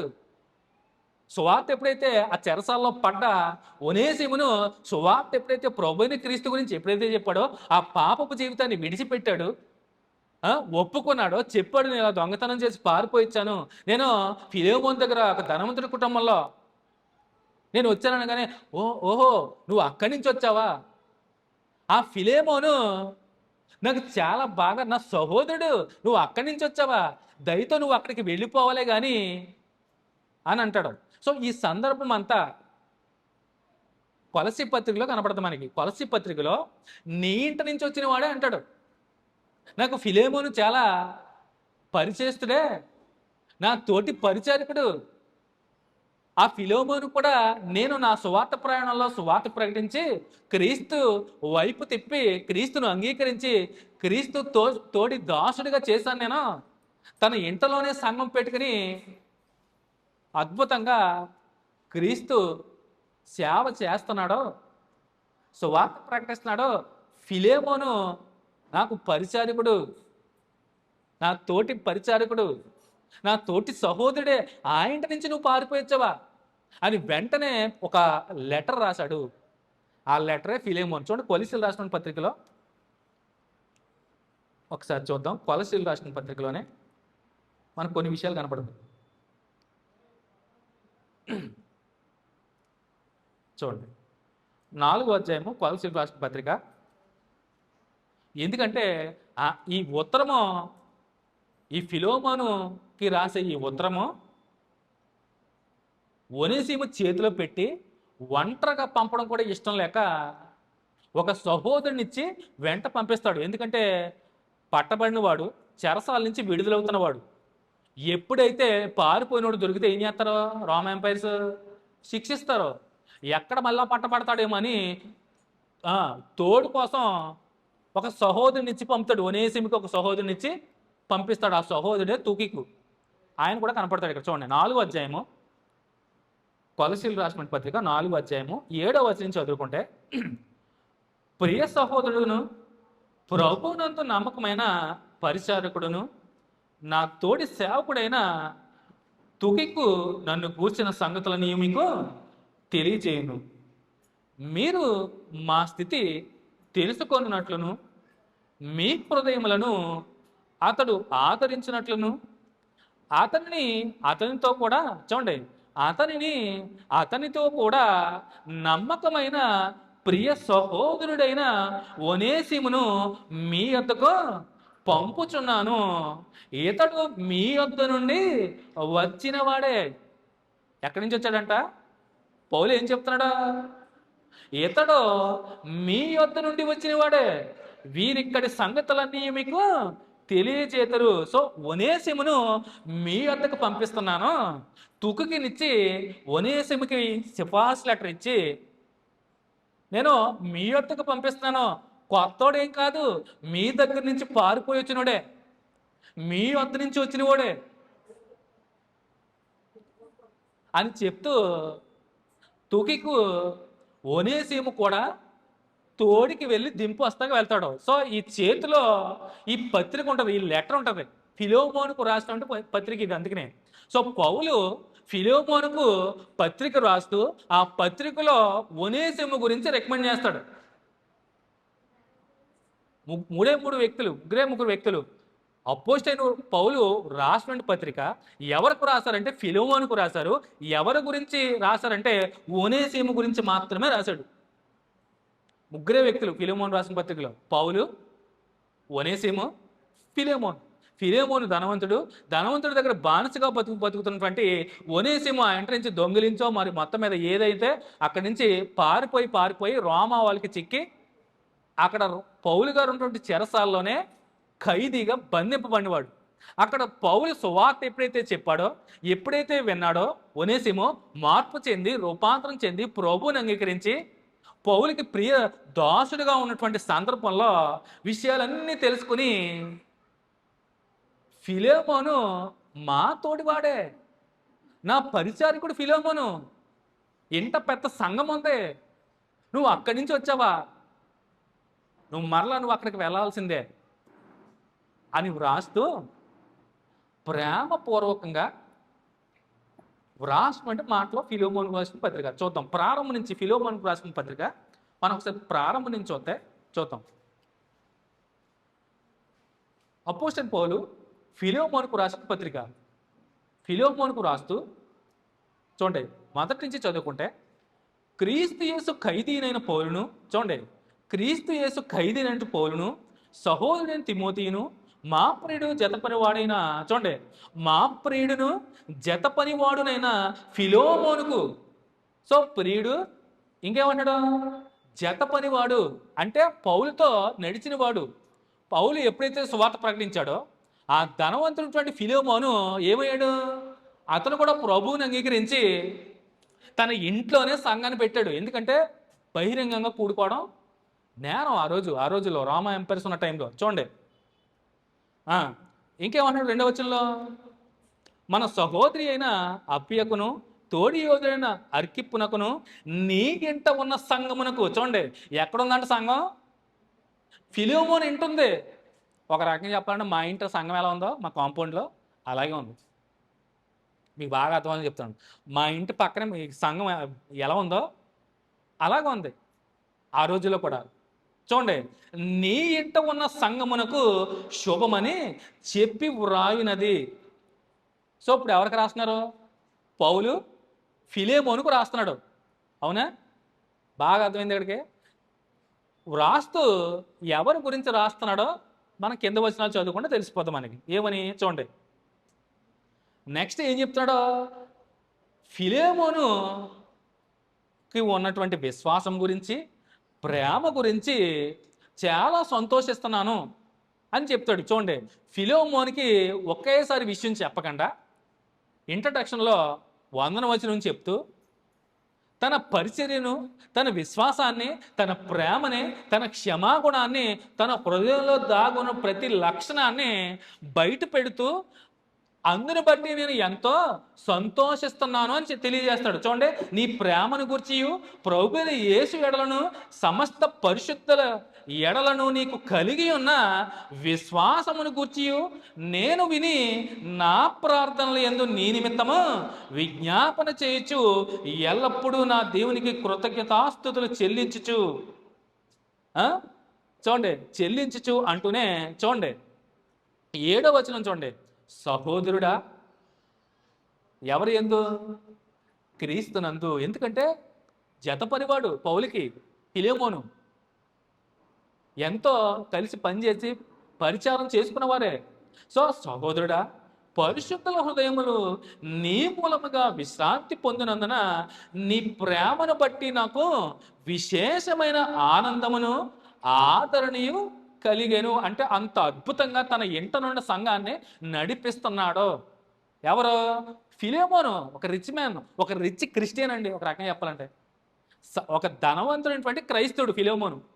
ఒక ముక్కలో చెప్పాలంటే ఆటోమేటిక్గా ధనవంతులకి సేవకులు ఉంటారు, అంటే పనులు ఉంటారు. చూడండి, పూర్వం జమీందారు కుటుంబాలకి ఎంతోమంది 10 మంది తప్పట్లో కూడా పరిగెట్టుకుని వచ్చేవారు, అలాగనమాట. సో ఆటోమేటిక్గా పనివారు ఉన్నారు ఫిలెమోనికి. ఎందుకంటే బాగా ధనిక కుటుంబం నుంచి వచ్చినవాడు, మార్పు చెందాడు, క్రీస్తును అంగీకరించాడు, ఇంటిలోనే సంఘం పెట్టుకున్నాడు, పెద్దదే సంఘం. అందుకని నీ ఇంట్లో ఉన్న సంఘానికే వందనాలు చెప్తూ ప్రారంభంలోనే అంటాడు. సో ఏం చెప్తున్నాడు ఇంకా? సహోదరుడా, పరిశుద్ధుల హృదయములను నీ మూలముగానే పరిశుద్ధులయ్యారు, క్రీస్తుని అంగీకరించారు, విశ్వాసులయ్యారు, నీ ఇంట సంఘంలో కూడుకుంటున్నారు అనే అర్థంతో మాట్లాడుతూ నీ ప్రేమను బట్టి నాకు విశేషమైన ఆనందము ఆదరణ కలిగేను. చూడండి, నెక్స్ట్ టాపిక్లోకి వస్తాడు. ఏమని చూడండి. కావున యుక్తమైన దాన్ని గురించి నీకు ఆజ్ఞాపించుటకు క్రీస్తునందు నాకు బహుధైర్యము కలిగి ఉన్నాను. వృద్ధుడను, ఇప్పుడు క్రీస్తు యేసు ఖైదీనై ఉన్న పౌలను నేను ప్రేమను బట్టి వేడుకొనుట మరి మంచిదనుకొని నా బంధకములలో నేను కనిన నా కుమారుడగు. చూడండి, నా బంధకములలో నేను కని ఉన్న నా కుమారుడు. ఏంటి కనడం? ఏంటి? ఆత్మీయంగా, అవునా? భౌతికంగా కాదండి. నేను కని ఉన్నాను. పరమందు తండ్రి కూడా నేను కని ఉన్నాను అంటే ఆత్మీయంగా కన్నాడు. ఇక్కడ పౌలు ఎప్పుడైతే క్రీస్తుని గురించినటువంటి సువార్తను ప్రకటించాడో, ఆ ప్రకటించిన సువార్త వలన విని విశ్వాసం ఉంచి రక్షణ పొందుకొని క్రీస్తునందు తిరిగి జన్మించాడో, అంటే రక్షణ పొందుకొని బాప్తిసం ద్వారా నూతన జన్మ పొందుకున్నటువంటి ఒనేసిము ఎవరు సువార్త చెప్పడం ద్వారా రెండో జన్మ పొందుకున్నారు? పౌలే. పౌలు సువార్త ప్రకటించాడు గనుకనే ఏమయ్యాడు? కన్నాడు సువార్త ద్వారా, అవునా? సువార్త ఎప్పుడైతే ఒనేసిముకు అందిందో, ఎవరి ద్వారా అందిందో? పౌలు ద్వారానే అందింది. అందుకని నేను కని ఉన్న ఒనేసిము అన్నాడు. చూడండి, మళ్ళీ చదువుదాం. నేను ప్రేమను బట్టి వేడుకొనటం మరీ మంచిది అనుకొని నా బంధకములలో, ఏ బంధకాల్లో? చెరసాల్లో ఉన్నారు ఇద్దరు. ఎవరో? పౌలు చెరసాల్లో ఉన్నారో, ఈయన పారిపోయి అట్టుకొచ్చిన ఒనేసిము తీసుకెళ్ళి అదే చెరసాల్లో వేశారు. ఒకే సెల్లో ఉన్నారు ఇద్దరు. ఆ సెల్లో ఉన్నాడు, ఊరుకుంటాడా? పౌలు సువార్త చెప్పాడు, ప్రతి ఒక్కరికి చెప్తాడు క్రీస్తుని గురించి. ఇంకదే పౌలుకి ఇంక వేరే పనేమీ లేదు. ఆ దొంగ వచ్చి పడ్డాడు ఒనేసిము, ఫిలెమోను ఇంట్లోంచి దొరికిపోయి సువార్త చెప్పాడు. ఎలాంటి మనసునన్నా తిప్పగలటువంటి సామర్థ్యం గలవాడు పౌలు. అద్భుతం పౌలు జీవితం. అందుకని ఎప్పుడైతే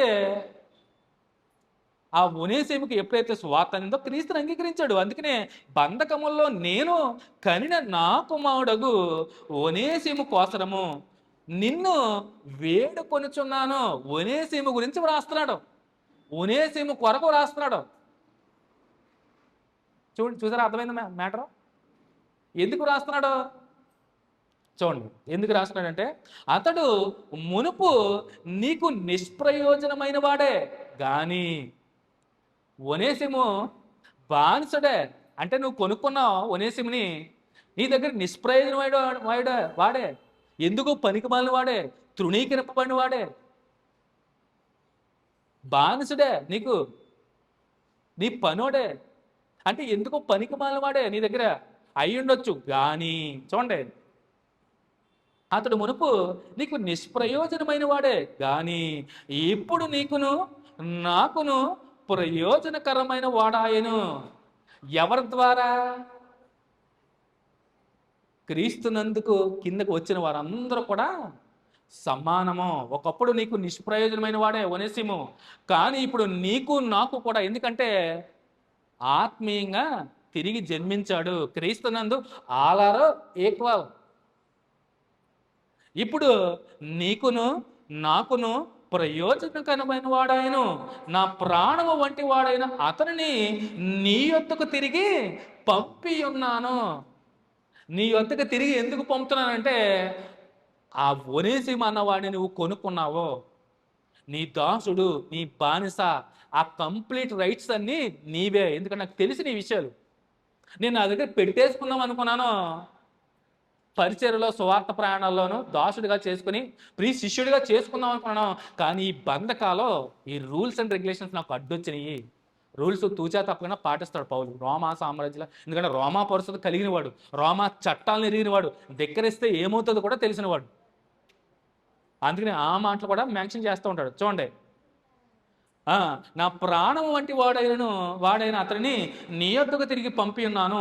నేను సువార్త కొరకు బంధకములో ఉండగా నీకు ప్రతిగా అతడు నాకు పరిచారము చేయు నిమిత్తము నా యొద్ద అతన్ని నించుకొనవలని యుంటిని గాని. ఏమన్నాడు? నేను సువార్త కొరకు బంధకములో ఉండగా, అంటే బంధకాల్లో ఉండగా ఎవరు పరిచయం చేశారు? ఫిలోమోనే చేశాడు, ధనికుడు కాబట్టి. ఈయన బంధకాల్లో, చెరసాల్లో ఉన్నప్పుడు ఫిలోమోను చాలా పరిచారం చేశాడంట. చూడండి, నేను సువార్త కొరకు బంధకములో ఉండగా నీకు ప్రతిగా అతడు, అంటే నీకు బదులుగా అతడు చెరసాల్లో ఉండి నాకు పరిచారము చేయ నిమిత్తము నా యొద్ద అతన్ని నుంచుకొనవలన యుంటిని గాని. ఏమన్నాడు నెక్స్ట్? నీ ఉపకారము బలవంతము చేతనైనట్టుకు కాక స్వేచ్ఛాపూర్వకమైనదిగా ఉండవలనని నీ సమ్మతి లేక ఏమీ చేయుటకు నాకు ఇష్టము లేదు. ఏమంటాడు? నీ పర్మిషన్ లేకుండా నేనేమి చేయడం నాకు ఇష్టం లేదు. పర్మిషన్ తీసుకోవాలండి. ఎందుకంటే కొనబడిన వాడు, వెల చెల్లించిన వాడు. ఫిలేమోను డబ్బులు ఇచ్చే ఒనేసిమును కొనుక్కున్నవాడు. కంప్లీట్ రైట్స్ ఫిలోమోనికే ఉంటాయి. అట్ ది సేమ్ టైం ప్రభువైన యేసుక్రీస్తు వారు పాపపు బంధకాల్లో ఉన్న మనందరినీ కూడా ఆ పాపపు సంఖ్యలు ఆయన అమూల్యమైన రక్తము ద్వారా వెల చెల్లించి మనల్ని ఆ బంధకాల నుంచి విడిపించాడు, విమోచించాడు, రక్షించాడు. చూసారా? అందుకనే క్రీస్తునందు ప్రియ సహోదరుడైనటువంటి ఫిలోమోను అంటాడు. అంటే క్రీస్తునందుకు వచ్చిన వారందరూ కూడా, క్రీస్తు దగ్గరకు వచ్చిన వారందరూ కూడా ఏమయ్యారు? సమానం. నీకు ఇప్పుడు దాసుడు కాదు, నీకును నాకును ప్రయోజనకరమైన వాడు. ఒకప్పుడు నీకు పనివాడై ఉండొచ్చు, నువ్వు కొనుక్కునవచ్చు, నీ సొంతమై ఉండొచ్చు. కానీ నేను నా దగ్గర అట్టే పెట్టుకుందని, కానీ నీ పర్మిషన్ లేకుండా నేను ఎంత మాత్రమో ఒనేసిము నా దగ్గర పెట్టగోదలుచుకోలేదు. అందుకే నీ దగ్గరికి నేను పంపిస్తున్నాను. అందుకని అన్నాడు, నీ సమ్మతి లేక ఏమీ చేయుటకు నాకు ఇష్టం లేదు. అతడికి మీదట దాసుడిగా ఉండక దాసుని కంటే ఎక్కువ వాడుగాను. చూడండి, అతడికి మీద నీ దగ్గరికి వస్తే ఎలా ఉండాలంట? ఎందుకంటే క్రీస్తునందు అందరూ సమానం కనుకనే చెప్తున్నాడు ఫిలోమోనికి ఆ పత్రికలో రాస్తూ. ఒకప్పుడు నీ దగ్గర దాసుడే, పనోడే, నువ్వు కొనుక్కున్నావు బానిసడి కింద. కానీ ఇప్పుడు క్రీస్తు కిందకు వచ్చాడు, క్రీస్తుని అంగీకరించాడు.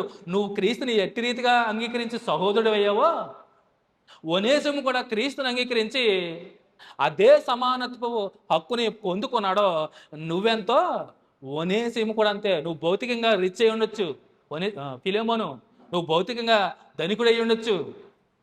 కానీ ఒనేసిము క్రీస్తుని అంగీకరించిన వాడు నీ దగ్గరికి వచ్చినప్పుడు దాసుడు ఎంత మాత్రమో కాదు. నువ్వు ఎంతో, ఒనేసిము కూడా అంతే. సో చూడండి, క్రీస్తులోనికి వచ్చిన వారందరూ ఏమయ్యారు? సమానం. పేదోడు లేడు, ధనికుడు లేడు, వర్గం లేదు, వర్ణం లేదు, కులం లేదు, మతం లేదు, ఏమీ లేదు. క్రీస్తుని ఎవరైనా అంగీకరించవచ్చు. క్రీస్తునందు ఉన్న వారందరూ కూడా సమానం. అద్భుతం అండి నిజంగా పత్రిక. ఈ పత్రిక ద్వారా క్షమాగుణం కలిగి ఉండడం, ప్రేమాగుణం కలిగి ఉండడం, సమానంగా చూడడం, ఈ 3 లక్షణాలు ఈ పత్రికలో అద్భుతంగా తెలుసుకోవచ్చండి. ఈ ఒక్క పత్రిక అదేనా పర్సనల్గా రాసిన పత్రిక అని మనం అనుకుంటాం, కానీ అద్భుతం ఈ పత్రిక. అందుకనే పరిశుద్ధాత్ముడు చక్కగా గ్రంథస్థం ఈ 66 పుస్తకాల్లో ఉందంటే చూడండి, ఏదో విషయాన్ని దేవుడు ఈ పత్రిక ద్వారా తెలియచేస్తున్నాడో. శత్రువుని క్షమించాలంటే చూడండి, రండి ఫిలోమోను పత్రిక దగ్గర. శత్రువుని కూడా ప్రేమించాలంటే రండి ఫిలోమోను పత్రిక దగ్గర. అందరూ సమానం అని సమానంగా చూడాలనుకుంటే రండి ఫిలోమోను పత్రిక చదవండి ప్రతి ఒక్కరు కూడా. అద్భుతం నిజంగా. పౌలు ఎంత అద్భుతంగా ప్రారంభం నుంచి పరిచయం నుంచి ఒనేసిమును పరిచయం చేస్తూ క్రీస్తునందు తిరిగి జన్మించిన వాడు, నేను కని ఉన్నాను, నిన్ను ఎలా అయితే కన్నానో. ఫిలేమోను, నిన్ను ఎలా అయితే కన్నానో అట్టి రీతిగానే ఆత్మీయంగా ఒనేసిము నేను కన్నాను, కని ఉంటని. క్రీస్తునందు తిరిగి జన్మించిన వారు ఇద్దరు, ఎవరో ఫిలేమోను, ఒనేసిము. కానీ ఫిజికల్గా పనోడు. ఈయనేమో ఓనరు, ఈయనేమో దాసుడు. ఫిలేమోనేమో ఓనర్ గారు, ఈయనేమో పనోడు. ఎప్పుడు? ఒకప్పుడు అది. కానీ క్రీస్తు దగ్గరికి ఇద్దరు వచ్చారు, ఇద్దరు సమానం. క్రీస్తు మీ పాపల్ని ఎట్టి రీతిగా అయితే క్షమించాడో నువ్వు కూడా ఫిలేమోను అట్టి రీతిగానే తను చేసినవన్నీ కూడా, ఎందుకంటే ఒప్పుకుని క్రీస్తుని అంగీకరించిన వాడు, విడిచిపెట్టు, ప్రేమించు, క్షమించు, ఒనేసిముని దయించి. ఒకవేళ నీకేమైనా డబ్బులు ఇవ్వాలా, నేనే ఇస్తాను. చూడండి కింద మాటలు ఉంటాయి. అతడికి మీదట దాసుడిగా ఉండక దాసుని కంటే ఎక్కువ వాడును గాను, ప్రియ సహోదరుడు గాను, విశేషముగా నాకును, శరీర విషయమును ప్రభు విషయమును మరీ విశేషముగా నీకును ప్రియ సహోదరుడుగాను నీ యొద్ద ఎల్లప్పుడూ ఉండటకే కాబోలు అతడు కొద్ది కాలము నిన్ను ఎడబాసి ఉండెను. కాబట్టి నీవు నన్ను నీతో పాలివానిగా ఎంచిన ఎడల నన్ను చేర్చుకున్నట్టు అతన్ని చేర్చుకొనము. అతడు నీకు ఏ నష్టమైనను కలగ చేసిన ఎడల, నీకు ఏమైనా రుణమున్న ఎడల అది నా లెక్కలో చేర్చుము. పౌలను నేను నా స్వహస్తముతో ఈ మాట వ్రాయిచున్నాను, అది నేనే తీర్తును. ఒకవేళ నీకైనా అప్పు ఉన్నాడా, నీ దగ్గర డబ్బులు దొంగిలించి పారిపోయాడా, అవన్నీ కూడా నేనే తీరుస్తాను, అవన్నీ నేనే తిరిగి చెల్లిస్తాను. నీ పాపాలని క్షమించి నీ బంధకాలని విడిపించడానికి నువ్వు చెల్లించినటువంటి దానిని విమోచన క్రయధనముగా ఆయన అమూల్యమైన రక్తమిచ్చి నిన్ను విడిపించాడే ప్రభువైన యేసుక్రీస్తు వారు. అలాంటి క్రీస్తు చూపిన ప్రేమను, క్రీస్తు పంచిన క్షమాగుణాన్ని, క్రీస్తు ద్వారా వచ్చిన సమానత్వాన్ని క్రైస్తవులుగాను క్రైస్తవ విశ్వాసులుగాను మనం ఎందుకు చూడట్లేదు, మనం ఎందుకు చేయట్లేదు? అరే క్రీస్తు నీ పాపాలను క్షమించాడే, మరి నువ్వెందుకు ఇతరులని నీ పొరుగు వారిని క్షమించలేకపోతున్నావు? అరే క్రీస్తు నిన్ను ఎంతగానో ప్రేమించి నీకోసమే వచ్చి, నీకోసమే మరణించి, నీకోసమే తిరిగి లేచి మరలా నీకోసమే వస్తున్నాడంటే ఎంత ప్రేమ నువ్వంటే, అలాంటి ప్రేమనే నువ్వు నీ పొరుగువారి ఎడలు చూపించకుండా ఇంకా ద్వేషించే స్వభావంతో ఉంటున్నావా? అసలు మనం క్రైస్తవులమైన నిజంగా నేర్చుకోండి. ఫిలోమోను పత్రిక ద్వారా నేర్చుకోవాలి. ఫిలోమోను పత్రిక ద్వారా పౌలు ఎంత అద్భుతంగా ఒనేసిమును గురించి మాట్లాడుతూ ఫిలోమోను హృదయాన్ని, అసలు ఇలా మాట్లాడితే ఎవరి హృదయం కరగదు చెప్పండి? ఫిలోమోను ఎంత కోపంతో ఉండుండొచ్చు బహుశా, ఒనేసిము పారిపోయి దొంగిలించని వస్తున్నాడు నీ దగ్గరికి, అందుకని తోడిచ్చి తుకికి నీకు ఇచ్చి పంపిస్తున్నాను నీ దగ్గరికి. ఆయన నీ ఇంటోడే. పలసి రాసిన పత్రికలో నీ ఇంటి నుంచి వచ్చిన వాడే ఒనేసిము. తుకికినిచ్చి ఈ ఉత్తరాన్ని నీకు పంపిస్తున్నాను, దయించి క్షమించు. నీకేమైనా అప్పు ఉందా, నీకేమైనా తిరిగి చెల్లించాలా ఒనేసిము, అదంతా నేనే తీరుస్తాను. ప్రభువైన యేసుక్రీస్తు వారు కూడా తీర్చాడు, నువ్వు చెల్లించాల్సిందే. వెలగా చెల్లించాడు ఆయన అమూల్యమైనటువంటి రక్తాన్ని నీ కొరకు, నా కొరకు, మనందరి కొరకు వెలగా చెల్లించి నిన్ను విడిపించాడే ఆ బంధకాల నుంచి. అలాంటి ఫిలేమోను అలాంటి బంధకాల నుంచి, బానిస బంధకాల నుంచి నువ్వు ఒనేసిముని విడిపించి నీ ప్రియ సహోదరుడిగా చేర్చుకోని ఇంట ప్రేమించు, క్షమించు, దయ చూపించు, సమానంగా చూడు. ఇక నుంచి నీకు దాసుడు ఎంత మాత్రమో కాదు, నీకును నాకును జత పనివాడు, నీకును నాకును ప్రయోజకరమైన వాడు. ఎందుకంటే క్రీస్తుని ఎప్పుడైతే అంగీకరించాడో, క్రీస్తునందు అందరూ కూడా సమానము. క్రైస్తవులకు ఉండాలండి క్షమాగుణం ఉండాలి. క్షమాగుణం లేనోడు క్రైస్తుడు ఎలా అవుతాడు? ప్రేమాగుణం లేనోడు క్రైస్తుడు ఎలా అవుతాడు? సమానంగా నిన్ను వల్ల నీ పొరుగు వాడిని ప్రేమిస్తూ వాడిని సమానంగా చూడలేనివాడు. నువ్వు ఉన్నోడు, నేను లేనోడిని, నువ్వు పేదోడు, నేను ధనికుడిని, నువ్వు ఆ ప్రాంతం వాడు, నువ్వు ఈ ప్రాంతం వాడు, నువ్వు ఆ పొరుగురు వాడు, ఈ పొరుగురు వాడు, ఇవేమీ లేవండి క్రీస్తులో. అందుకనే యూదుడని లేదు, గ్రీసు దేశస్తుడు లేదు, స్త్రీ అని లేదు, పురుషుడని లేదు, దాసుడని లేదు, స్వతంత్రుడని లేదు. క్రీస్తునంత అందరూ కూడా సమానం. మరి మనకెందుకు ఈ తారతమ్యాలు, భేదాలు, కలహాలు, కక్షలు, గొడవలు, ఈ ద్వేష స్వభావం, అపవాదిగడ స్వభావాలండి అవన్నీ. క్షమించలేని స్వభావం ఉందంటే ఖచ్చితంగా అపవాది స్వభావమే. ప్రేమించలేని స్వభావం నీలో ఉందంటే ఖచ్చితంగా అపవాదిగడ స్వభావమే. నువ్వు సమానంగా నీ పొరుగు వారిని, నీ పొరుగు వారిని చూడలేదా? అది కూడా అపవాదిగడ స్వభావమే. ఈ మూడు స్వభావాలు నీలో లేవా? ఖచ్చితంగా అపవాదిగడ స్వభావం గలవాడవే.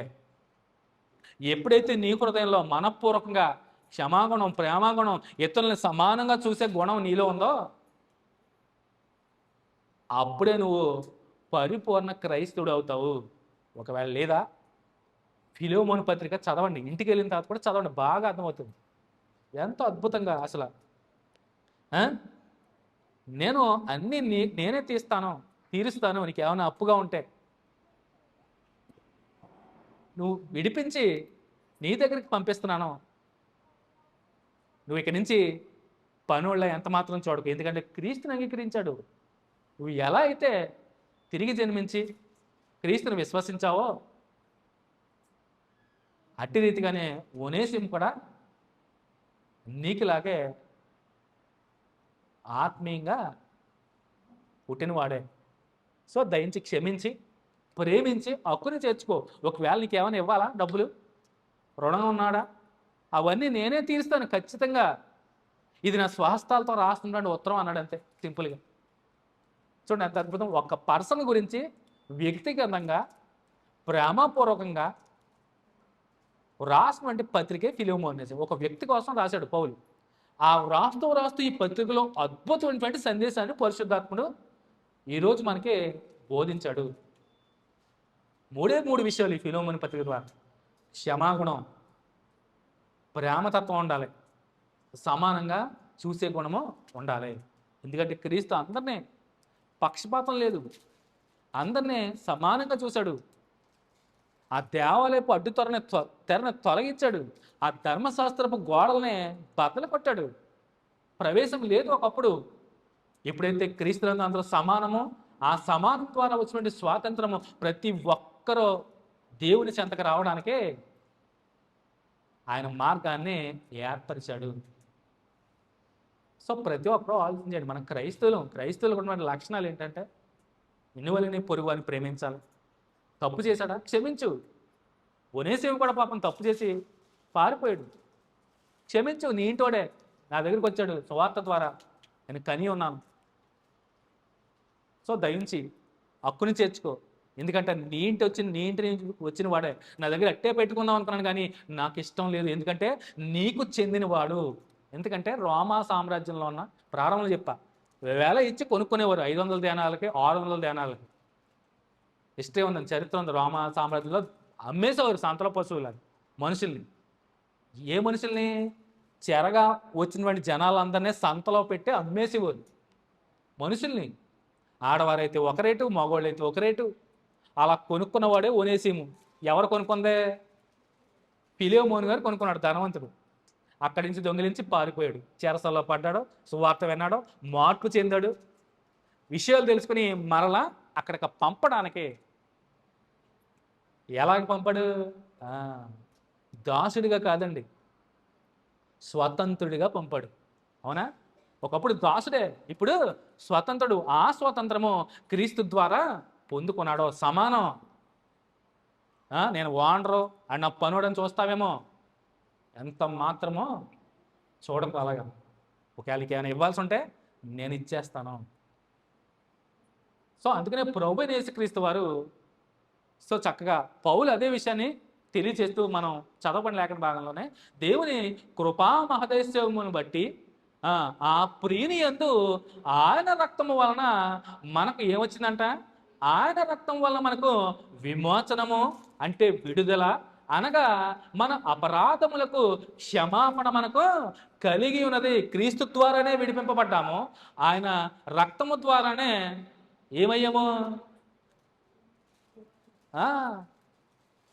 చూడండి, అట్టి రీతిగానే నువ్వు విడిపించి, ఎందుకంటే క్రీస్తు మనల్ని అట్టి రీతిగానే ఆయన అమూల్యమైన రక్తం చెల్లించి, వెలగా చెల్లించి మనల్ని పాప బంధకాల నుంచి విడిపించాడు, విమోచకుడిగా క్షమించాడు. అంతకన్నా ముందు క్షమించాడు. అలా క్షమించాడంటే ముందుగా మనల్ని ప్రేమించాడు. ప్రేమించగలను వాడే క్షమించగలడు. గుర్తుపెట్టుకోండి, ప్రేమించగలవాడు మాత్రమే, ఆ మంచి మనసు ఉన్నవాడు మాత్రమే క్షమించగలడు. ప్రేమ లేనివాడు ఎట్టి పరిస్థితుల్లో ఎదుటోడిని క్షమించలేడు. ఎవరైనా ఉండొచ్చు, గుర్తుపెట్టుకోండి. క్షమాగుణం ఉందంటే ఖచ్చితంగా నీలో ప్రేమ ఉన్నట్టే. నువ్వు క్షమించలేకపోతున్నావా? నీ హృదయంలో ఏమాత్రం అందులోనూ దేవుని ప్రేమ అస్సలు 1% కూడా లేదు. భూమి మీద ఎంతకాలం ఉంటామండి? ఉంటాం. ఇంతలోనే కనపడి అంతలోనే మాయమైపోతున్నారా? ఇంకెందుకు మన కలహాలు, ఇంకెందుకు ద్వేషాలు?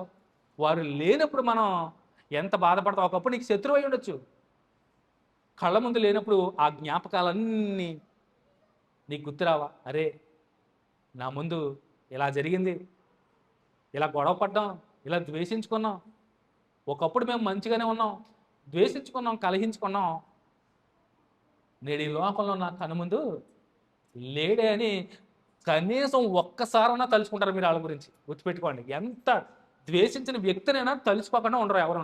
వారు లేనప్పుడు మాత్రం, ఉన్నప్పుడు మాత్రం ఎందుకు కలహాలు, ద్వేషాలు, అసూయలు? ఆలోచించండి. మన క్రైస్తవులు. పౌలు ఈ ఫిలోమోను పత్రిక ద్వారా అదే విషయాన్ని తెలియజేస్తున్నాడు. క్షమించే గుణాన్ని, ప్రేమించే గుణాన్ని, సమానంగా చూసే గుణాన్ని నేర్పిస్తున్నాడు పౌలు ఈ పత్రిక ద్వారా. దాని సారాంశం ఇది. అందుకనే పరిశుద్ధాత్ముడు ఈ ఫిలోమోను పత్రిక 66 పుస్తకాల్లో ఒక పుస్తకంగా మన ముందు ఉంచాడు, లిఖించాడు. ఏది ఊరికనే పెట్టడండి దేవుడు. ఏదో విషయాన్ని 3 విషయాలు తెలియజేశాడు అద్భుతంగా. ప్రేమించలేకపోతున్నావా? ఫిలోమోను పత్రిక రా. క్షమించలేకపోతున్నావా? ఫిలోమోను పత్రిక చూడు. సమానంగా ఎవరిని చూడలేకపోతున్నావా? ఇగో అడ్డు వస్తుందా? అబ్బా నేను గొప్ప, నువ్వు తక్కువ, నేను ఎక్కువ అనే ఫీలింగ్ వస్తుందా? ఫిలోమోను పత్రిక చదువు, అద్భుతం. సో ఇక్కడి నుంచైనా ఆ తారతమ్యాలు లేకుండా, ఎందుకంటే చెప్తున్నాం కదండి, మన కళ్ళు ఎదుట కనపడిన వారు కనుమరిగిపోతున్నారు. అరే, హృదయంలో మనం అరే అని బాధపడతాం. అరే మనతో నిన్న కూడా చూసాం, ఈరోజు లేడే. ఆలోచించేయాలి ప్రతి ఒక్కరు. సో క్రైస్తవ విశ్వాసులుగాను, క్రైస్తవులుగా ఉన్నటువంటి మనం అందరం కూడా క్షమాగుణం కలిగి ఉండి, ప్రేమాగుణం కలిగి ఉండి, తోటి వారిని కూడా సమానంగా చూసేవారిలో ఎప్పుడైతే ఉంటామో అప్పుడే మనం పరిపూర్ణ క్రైస్తవులు అవుతామని, ఒకవేళ అలాంటి స్థితిలో లేకుండా అపవాదిగత లక్షణాలతో కలిగి ఉంటే కనుక ఖచ్చితంగా దేవునికి ప్రార్థన చేయండి. అలాంటి మనస్తత్వాన్ని మీ హృదయంలో తీసివేసేలాగిన దేవుని యొక్క ఆత్మ సహాయము మీకు తోడైండులాగన దేవాతి దేవుడు ఆయన ఆత్మ సహాయాన్ని మీకు తోడించి మరి నడిపించాలని, మరి ఎవరైతే ఇంకా ఆ లక్షణాలు కలిగి ఉండి ప్రేమగుణం, క్షమాగుణం, అలాగే సమానంగా చూసే గుణం లేకపోతే ఇక నుంచైనా ఈ పత్రిక ద్వారా తెలుసుకుని ఆత్మీయంగా బలం అందుకుని బలపడి అట్టి రీతిగానే నడుచుకోవాలని ఇటు మాటలతో మిమ్మల్ని హెచ్చరిస్తూ నన్ను హెచ్చరించుకుంటూ శ్రద్ధగా మీ అందరూ కూడా